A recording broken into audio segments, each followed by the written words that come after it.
Hello everyone, Radhe Radhe. एक नगर में एक व्यक्ति रहता था जो अपने जीवन की समस्याओं और दुखों से बहुत परेशान रहता था।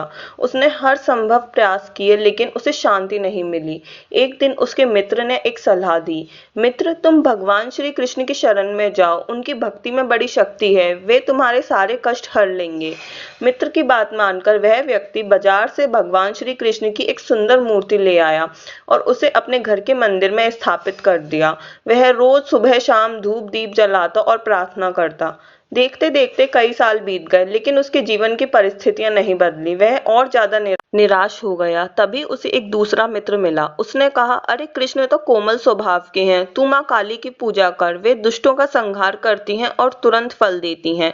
निराश व्यक्ति ने सोचा कि शायद यही सही है। अगले ही दिन वह माँ काली की एक भव्य मूर्ति ले आया। उसने श्री कृष्ण की मूर्ति को मंदिर से हटाकर ऊपर बनी एक टांड पर रख दिया और मंदिर में माँ काली को प्रतिष्ठित कर दिया। अब वह माँ काली की पूजा श्रद्धा पूर्वक करने लगा। एक दिन जब उसने काली माँ के सामने कीमती और सुगंधित अगरबत्ती जलाई तो अचानक उसके मन में एक विचार आया। उसने ऊपर टांड की ओर देखा जहाँ कृष्ण की मूर्ति धूल खा रही थी। उसने सोचा, अगर इस अगरबत्ती की खुशबू ऊपर गई तो इसे श्री कृष्ण भी सूंघ लेंगे। मैंने तो अब इनकी पूजा छोड़ दी है, फिर उन्हें यह सुगंध क्यों मिले? यह तो सिर्फ मेरी काली माँ के लिए है। यही सोचकर वह तुरंत एक कपड़ा लाया और एक स्टूल पर चढ़कर श्री कृष्ण की मूर्ति के नाक और मुंह पर पट्टी बांधने लगा ताकि सुगंध उन तक ना पहुंचे। जैसे ही उसने मूर्ति के चेहरे पर कपड़ा स्पर्श किया, अचानक एक चमत्कार हुआ। साक्षात भगवान श्री कृष्ण ने उसका हाथ पकड़ लिया।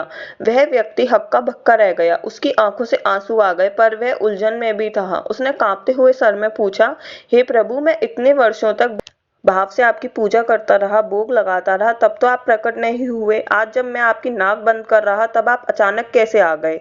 भगवान श्री कृष्ण ने मंद मंद मुस्कुराते हुए मार्मिक उत्तर दिया, हे वत्स, आज तक तूने मुझे पत्थर की एक मूर्ति समझकर मेरी पूजा करी है। तू सोचता था कि मैं केवल काठ या मिट्टी का एक ढांचा हूँ जिसे तू भोग लगा रहा है। लेकिन जब तूने मेरी नाक पर कपड़ा बांधने की कोशिश की तो तेरे मन में यह दृढ़ विश्वास जाग गया कि ये मूर्ति में भी जान है, यह भी सूंघ सकती है। आज पहली बार तूने मुझे पत्थर नहीं, साक्षात जीवित सत्ता माना है।